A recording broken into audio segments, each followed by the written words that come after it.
We are back with another episode of App Stories.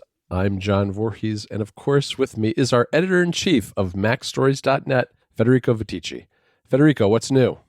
Well, hello, hi. I'm I'm working on a bunch of things. I'm slowly catching up to work after taking a bit of a holiday break. Okay. The top of my list right now, I guess, content-wise, because admin-wise, we're working on a bunch of things for Mac Stories and all of our other properties in 2021. But content-wise, so I'm assembling the list, the annual list of my must-have apps for iPhone and iPad. This is an article that I've been doing for the past, I don't think 10 years, but I'm approaching that number, I think. I've been doing this forever, really. And it used to be an article that I published in December. And then last year or a couple of years ago, I think I started publishing the article in January. And that's because I wanted to account for the fact that in the final part of the year, I always take a lot of time to rethink the apps that I use and to get rid of a lot of betas, of a lot of apps that I downloaded in September, for the review season of iOS and iPadOS, and which I never deleted from my devices. So I always take that time in November and December to clean up a lot of different things.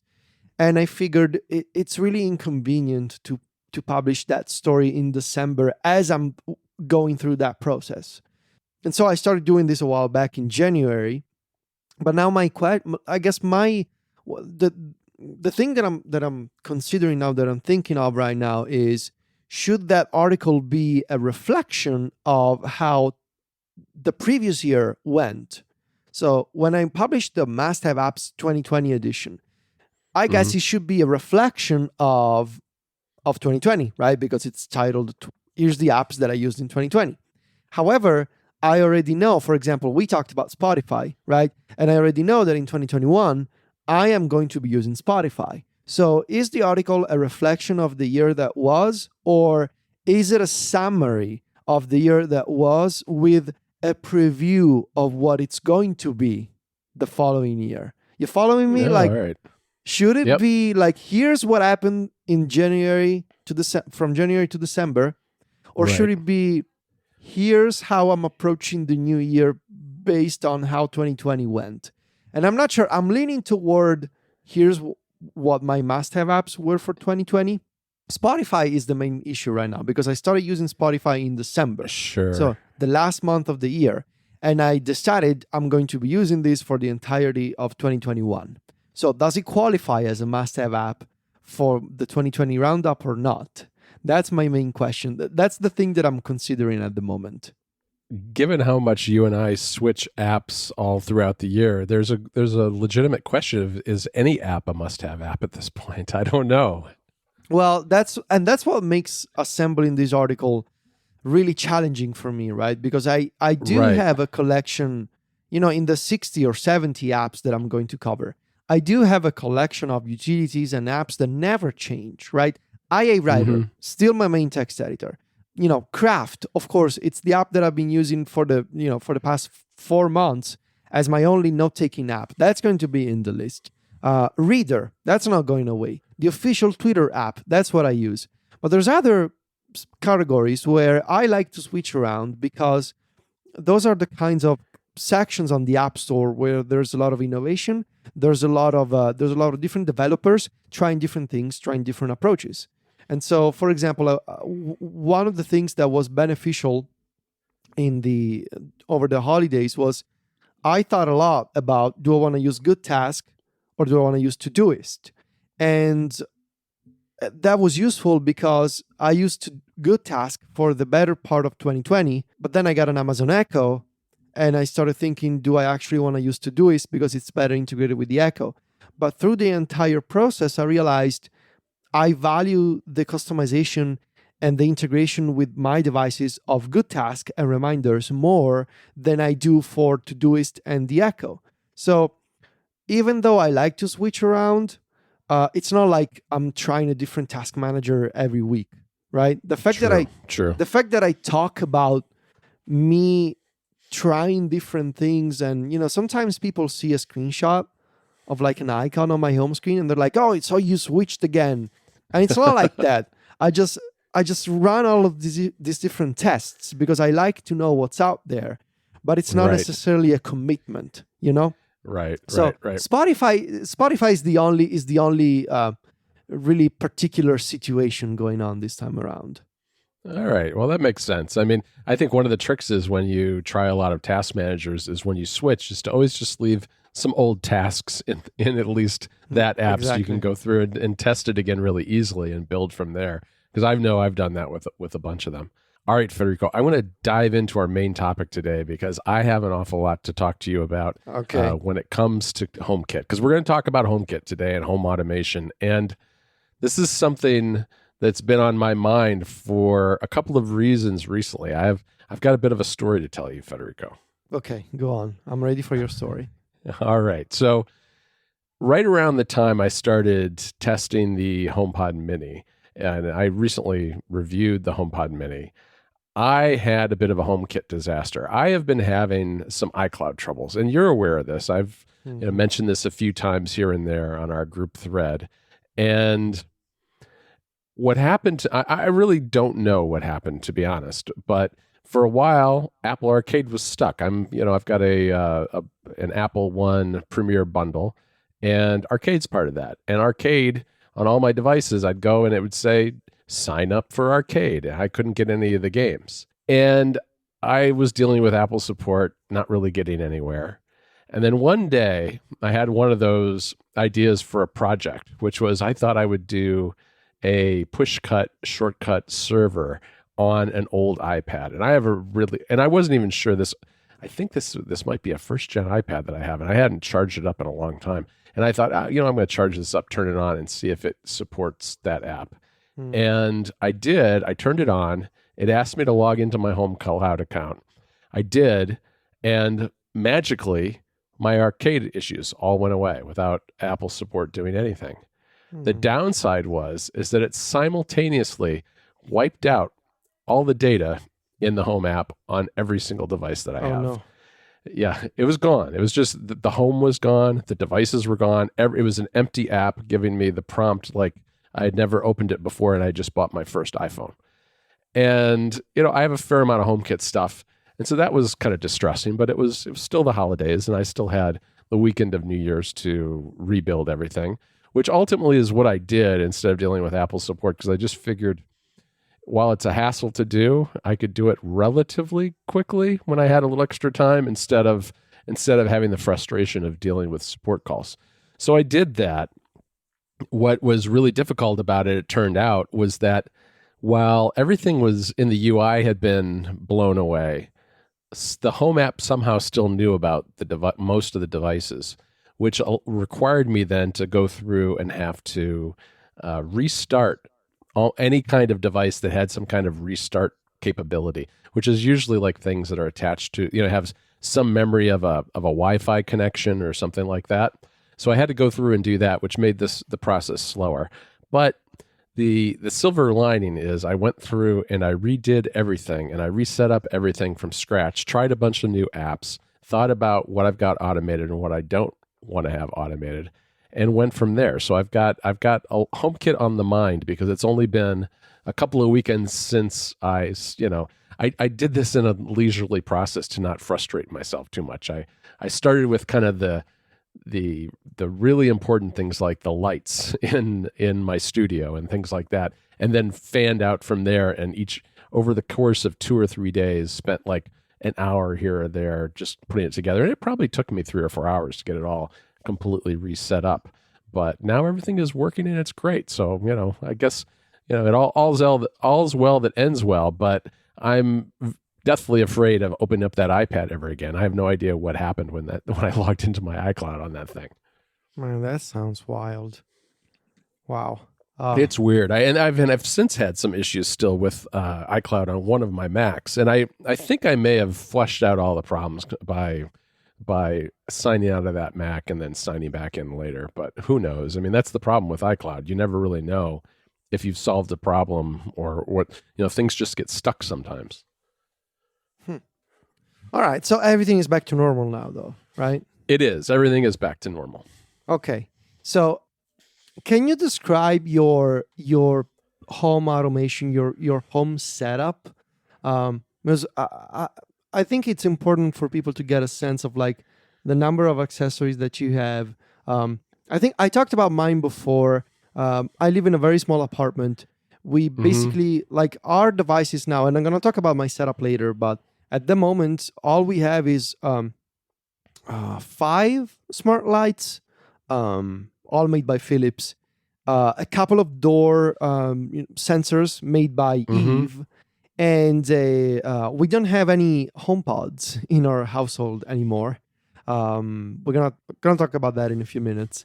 Okay. But basically, all we have is like 2 Apple TVs, smart lights, couple of door sensors, which I use for the custom home security system that I put together. But that's about it. We don't have any doorbells. We don't have any.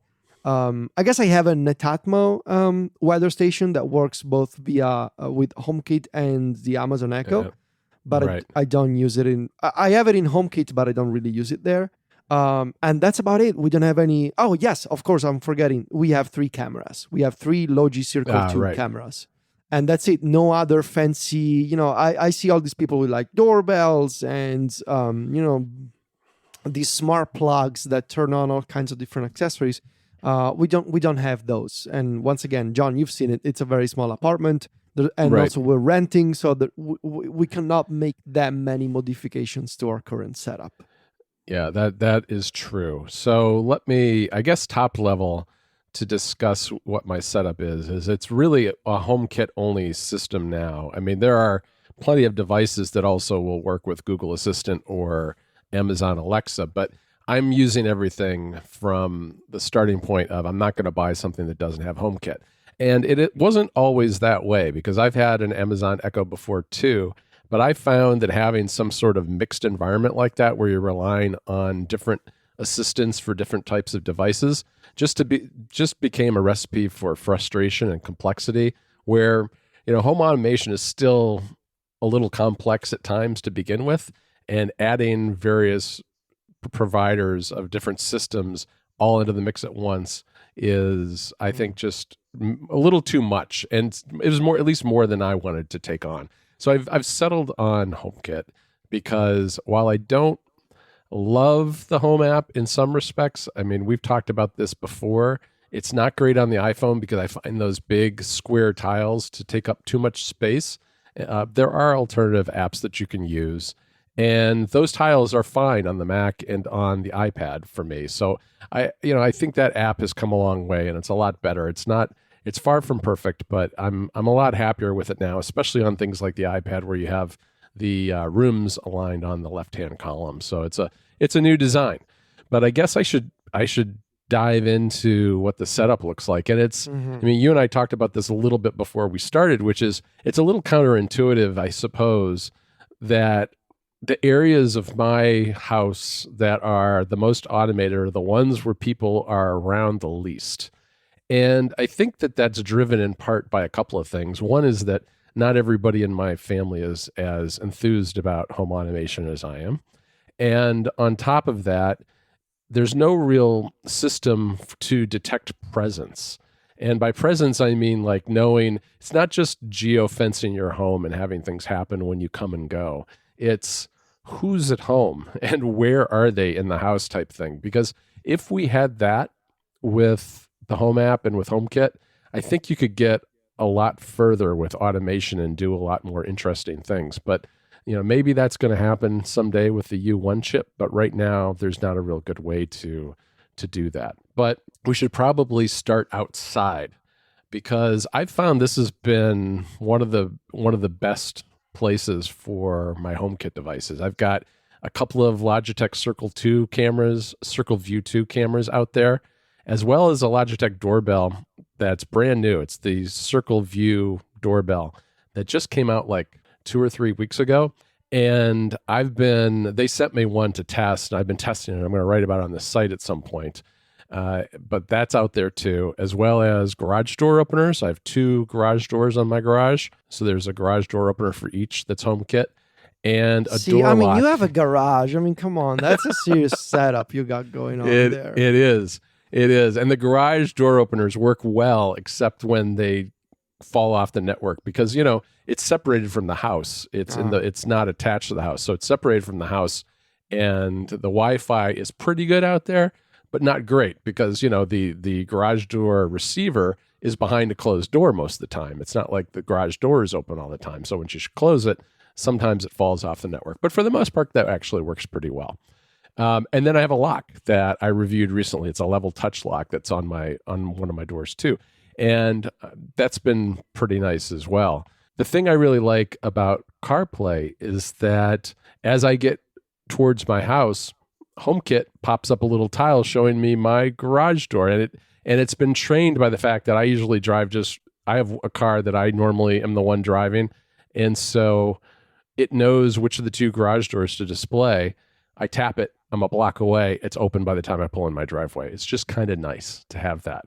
Very easy to use. The lock is great too because one of the things about locks, and I wrote this in the review, you have to be really careful because unlike a normal lock that you might have on your home where you can, if your door doesn't line up perfectly, you can kind of turn it extra hard, or you can kind of push the door a little, you can get it lined up manually as you close the door. You have to have it perfect for one of these automated systems.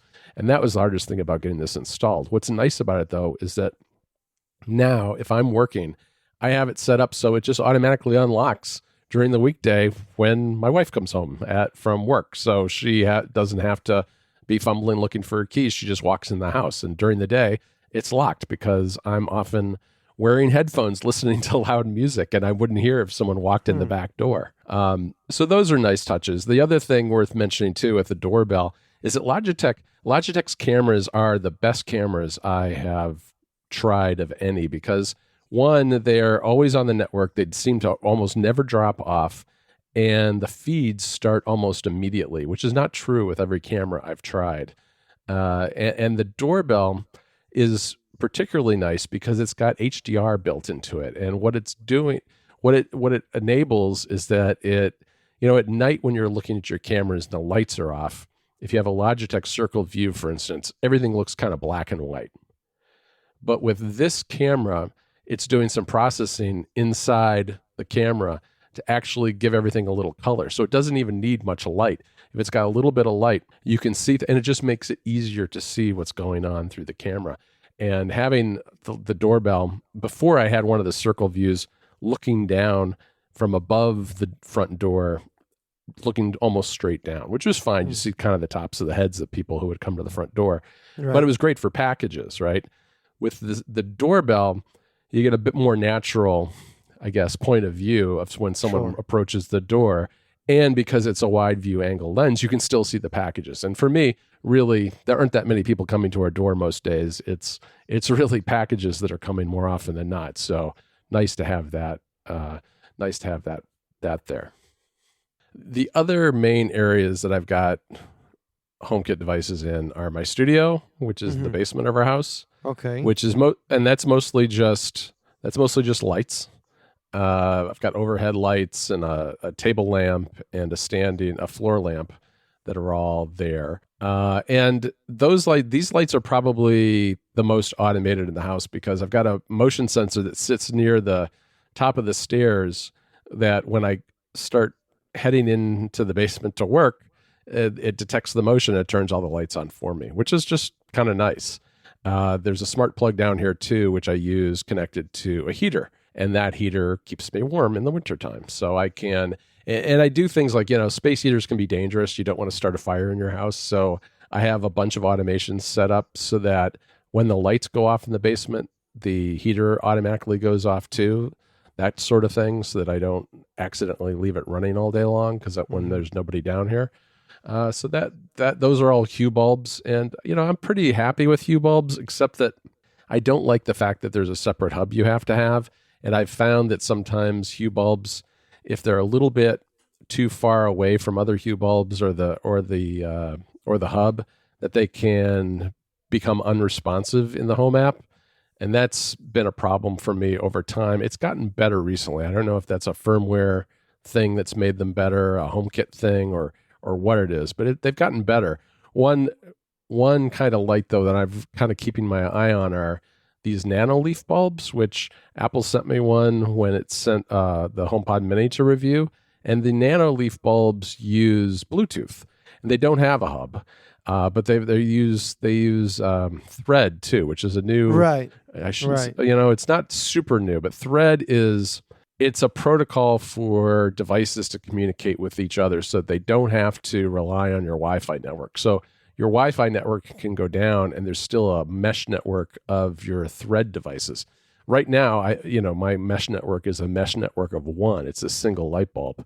But what's nice about these nanoleaf bulbs, and nanoleaf is known for making those geometric shape panels that you can put on your wall that light up in different colors. But now they're also making this essentials line of devices that include just regular light bulbs and light strips, a little bit more like what Hue does, but they're a lot less expensive. A bulb from Nanoleaf is like $20, whereas from Hue, I think it's more like $40, something like that. So it's about half the price. So that's worth keeping an eye on, because Thread 2 uses IPv6. It's really low energy, so that you can, especially if you have things like your door and window sensors, you'd be able to put a battery in those, and they would last for like 2 years because it uses so little power, which is something that I'm interested in, because I've done some door and window sensors, and I like those Eve ones a lot. But, you do have to replace the batteries every now and then, and it would be nice if they lasted a little bit longer. Beyond that, I've got a Lutron switch in my living room that controls lights there. They aren't smart lights; they're just the lights that were in the What is a Lutron switch? What does it look like? So it's a wall switch. It's a dimmer switch, right? Okay. It was installed by an electrician. I actually had an electrician install it for me. You got all the fancy things. Wow. Okay. So it's on the wall, and it works just like a regular light switch, and is connected to regular LED bulbs that are in the ceiling. And as a result, because it's in the wall, you can use it. This is one reason it's nice for people who aren't as into home automation as you might be, is that you can use it manually. You can turn it on, or you can dim the lights just by pressing the buttons, if that's what you want to do. When you say people, you mean your wife? I do. I mean Jennifer. Okay. You've called her out, and you know who I'm talking about. And as a result, that we can do that, and that works pretty well. I have kind of moved the home automation more into the main part of my house. That's the only thing in the whole real living room area of our house that is automated are those lights. And because it has a manual switch, that works. There's a front room in our house that's a little bit off of that has some Hue lights and this Nanoleaf bulb too, as well as our ecobee thermostat for the heating and cooling. But that is a little off to the side, and having it be controlled by the home app is fine with everybody in the house. I have expanded a little bit. There's a back entry into our house that has some lights in it. I've automated those and put an Eve camera back there that I was testing last year. Just as a way, it's by our back door, and that's where someone might come in if I'm downstairs working, listening to the music I was talking about. This way I can kind of be alerted to when someone comes home or something's going on. And I can do things like with the door sensor, someone opens the back door, the lights just come on, which is kind of nice, because usually you're coming in from running errands, you might have your hands full with groceries or whatever it might be. You don't want to have to deal with the lights. So the lights just take care of themselves, and they turn off after 5 minutes. But yeah, those are the highlights. I have another Hue bulb by my bedside, on my bedside table for reading at night, which is kind of nice, along with a HomePod Mini. But yeah, I think those are the main things. I know that's kind of a lot. It is a lot. So what are the different ways you use to control these accessories? Like, is it all based on automation, or do you actually use do you have shortcuts, or do you use the home app? Do you use, Siri requests? How does it all work in practice? Yeah, I think in practice, I use Siri an awful lot to turn the lights on and off. I use Siri with lights a lot. So usually, since we have HomePods in our living room, which is kind of a combined space with our kitchen, the HomePods are always kind of within earshot, so that if I forget to turn the lights off in my studio, I just ask Siri to do it. or if for some reason the automation that turns off the lights by my back door after 5 minutes, after 5 minutes someone shuts the door, I can just ask Siri to do it. I use Siri a lot, but I do also use not so much scenes, but more often automations where, for instance, there's a humidifier connected to a smart plug by my back door. And when I also have one of those Netatmo weather stations like you do, and it has an indoor sensor that detects the amount of humidity in the house. And in the winter, when it gets really cold, it can get really dry in the house too, because the heat's been running so much. So if at 10 p.m., the humidity level is below a certain percentage, it automatically turns on, and it runs at night so that we don't have to listen to it because we're upstairs sleeping. And then in the morning, it automatically shuts off at 6 a.m. or something. So I use a lot of those kinds of automations. Or, a motion sensor triggers the lights by the back door. 5 minutes later, it shuts off automatically, so that if someone just forgets to shut off the lights, they're probably in the back door and they're not using those lights anymore, so I can shut it off automatically. So that's the kind of thing I do. And I'll use alerts, I suppose, like during the day. I'll have alerts that if someone leaves something at the front door, I'll get the, HomeKit has detected a person alerts, which is really good for packages. That's one thing I do. Okay. So what about shortcuts?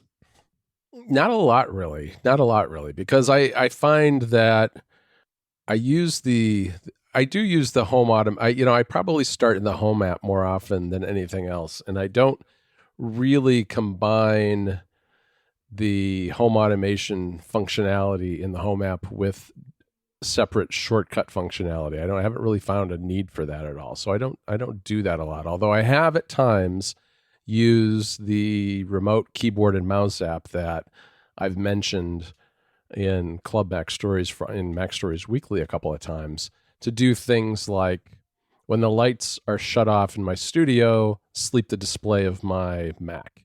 That kind of thing. That's kind of handy because it's an app on iOS that can control different system features of a Mac, and it has shortcut support, so you can set it up to work with a home automation that way. Very nice. You got a lot going, man. I do. It's too much sometimes. I wonder. I go through little spurts of adding to it now and then. And I think about it pretty hard before I do, only because I don't want it to ever become something that I enjoy that it gets in the way of everybody else in my family. And so far, it's worked out pretty well. I think it's interesting because it put, like what you just described, it puts in a different context, like all of your complaints about the design of the home app on iOS. Have you found any improvements with iOS 14 and the new sensor indicators that you get at the top of each room in the home app? Yeah. Like have you found those beneficial to all of these accessories that you have? Yeah, absolutely. I like it a lot. I mean, it gives me, it surfaces information like the temperature or the humidity, for instance, a lot better than in the past. I also like the fact that you go to a certain room, it will show there what light bulbs are on, and you can just tap on it and shut them all off that way, as opposed to dealing with the individual tiles. I think it's a really nice system. It can fill up pretty quickly if you have a lot of things in a room. But for the most part, even with the number of devices I have, that hasn't been a real problem for me. I've liked it a lot. All right. Well, we just heard John talk about his very complex HomeKit setup for 20 minutes, and mine is very different. And I cut back on HomeKit a lot for reasons that I mentioned here and unconnected before. And I think it was these things, they happen gradually and then suddenly, as the saying goes. And I guess I should say how with time we realized, talking together, Sylvia and I, how much because we live in a small place and we don't have a lot of different things to control, and we don't have a lot of control ourselves over, we cannot change the thermostat, we cannot install a video doorbell, that kind of stuff. we realized that we need few things to work well, and we dislike automations in the sense of things changing on a schedule, automatically without our direct input. Because, Mm-hmm. for example, we used to have an automation that changed the color of the lights in the bedroom to blue, to a dim blue at 11:30 p.m. But then realized, well, that doesn't always work, because what if it's 11:30 p.m. and we are in bed, but we're trying to get some work done still? Like Right. we're using our iPads and Mac, and Silvia's other MacBook, and we don't want to put the lights in the I'm going to bed kind of mood. And so we realized whenever we decide that it's time to relax and go to sleep, we want to change the color of the lights manually. And then at the same time, all of the issues that we had with the HomePod, with random Siri activations, and how I eventually realized I want to try the Amazon Echo again. It was that sort of gradual process that eventually became a sudden urge to get rid of the HomePods and embrace the Amazon Echo ecosystem. And that's what we did. We have two Echoes, we have two regular, like, last generation Echoes, one in the bedroom, one in the kitchen, and we have an old Amazon Echo Spot in the hallway and in between rooms. Right. And we've been using this setup for the past month and a half at this point. And what I really like is how, because of the nature of the Echo and the ecosystem of skills and integrations surrounding it, we've been able to integrate with the few accessories that we wanted to control without having to rely on something like Homebridge, for example, which is this custom server to add HomeKit support to devices that do not really support HomeKit out of the box. And it's a custom server that used to run on my Mac Mini, which meant that every morning I would have to turn on my Mac Mini to make sure that Homebridge would start, because I also don't like to leave my Mac Mini running at night, because it's in the it's like 2 meters away from our bed, and we don't really like sometimes it would spin up the fans, it would start making noises, and we didn't really like it. Our dogs didn't really like it either, because especially Ginger thought it was like a mosquito or something, and she would wake up and she's very afraid of insects for some reason. We don't know why. So every morning I would have to wake up and turn on the Mac Mini to make sure that Homebridge was working. And if I forgot to do that, it meant that my Dyson purifier, for example, or my TV would be unreachable in HomeKit. So that was part of like the frustration with it. And yes, I could have gotten a Raspberry Pi and install Homebridge on a Raspberry Pi and leave it running all the time. And I did, but I found Homebridge to be super unreliable when installed on a Raspberry Pi. And it was much better when we're running Terminal on macOS, on my Mac Mini. So it was a combination of all those factors that eventually I realized, this could be so much simpler if I just use the Echo instead. And so one of the things that I'm noticing now is how, for controlling my Samsung TV in the kitchen, all I had to do was enable the SmartThings skill in the Amazon Echo, and that was it. And to control the Dyson purifier, I just needed to enable the Dyson skill, and that was it. I log in with my account, and I allow access to, I allow Amazon to access my Dyson devices, and that's it. And what I appreciate is how Alexa tends to be pretty forgiving with the kind of syntax that you use. So I can say, like, it just comes naturally to say things like, hey, mute the kitchen TV, right? And that works. And then today I noticed how I said unmute the kitchen TV, and I didn't really know that unmute was a command. It just came naturally, and it worked, right? It worked, because that's what I would say, like, unmute the TV. So the fact that I can say those things and it understands my requests, and I can now, which is also something that I cannot do with the HomePod, if I want to, I can talk in either English or Italian, which is something that I'm learning to appreciate again, because for so many years, I forced myself to only talk to Siri in English, because the HomePod still hasn't been updated to support Italian language, which is incredible. So I'm having a really good time with a few accessories that I want to control on a daily basis. So my TV, my lights, and my Dyson fan and purifier, they just work. And Yep. in terms of controlling the lights, what I also appreciate is how all of the scenes that I created in the Hue app for the Philips lights, once you embrace the Echo ecosystem and once you enable the Hue skill, you no longer have the problem of like the mismatch between scenes. Sometimes you open the Hue app and you have the mismatch Hue's between bad that way. between Hue and HomeKit. And now I just don't care about it anymore because all the scenes that I create in Hue are automatically accessible via the Echo. And one more thing that I want to say is how the Echo has this really cool feature that it didn't used to have it years ago when I last tried the Echo, but now it's one of the core features of the experience. Routines. So with routines, you can it's like in a way like shortcuts on iOS. What you can do is essentially you can assign a custom phrase to a series of actions. So you can put together a series of actions. You can say, hey, when I say this custom phrase, do this and this and this. And then you have a single phrase that triggers a bunch of stuff. But what's also more interesting is how you can assign a custom phrase, like a shorter phrase, for a longer request. So for example, when I wanna know the temperature outside, normally the default phrase would be, hey, assistant, ask Netatmo about the temperature outside. But with the routine, I was able to create a shorter phrase, which is just, assistant, check the temperature outside. So when I say that, it simulates me asking the longer question and it returns the data from the Netatmo weather station outside. So I can simplify the phrases that I would normally have to ask the Echo with routines and custom invocation phrases. So that's also very cool. And then of course there's the audio component and how the Echo supports Spotify Connect, but that's something else. We talked about it last week. Right. For home control, I guess I'm just having a really good time.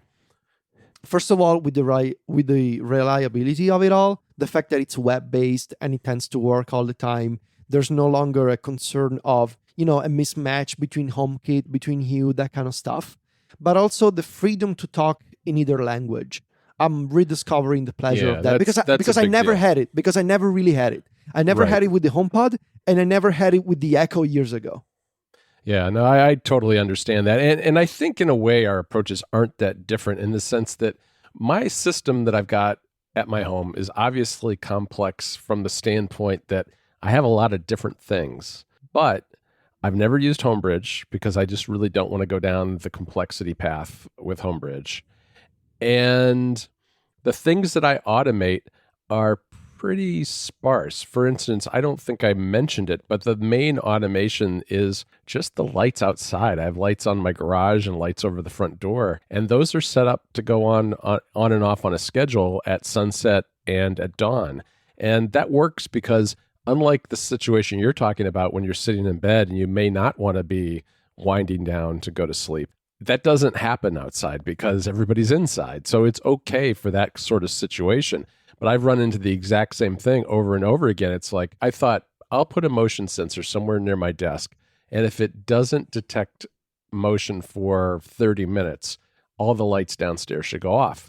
Well, that's fine unless in the other part of the room, my son is playing the PS4, which happens to be kind of across the room from me, because then he'll be down here playing a game and the lights will go off on him. And that's what I mean by presence and maybe better smarts as to what exactly is happening in your home beyond just, motion sensors and that sort of thing. So yeah, I have kept the automation somewhat simple as a result of that. And I do think Siri has gotten better. I know that you've had a very bad experience with Siri personally. And I think the HomeKit part of it has gotten better over time in terms of the commands, but it's far from perfect. And if there's a lot of, it does have issues with white noise once in a while, like when that humidifier is going that I told you about. If I'm up in the morning early, the humidifier is still going and it hasn't shut itself off yet. And I'm trying not to make a lot of noise because other people are still in bed. And I'm issuing commands to Siri on the HomePod across the room.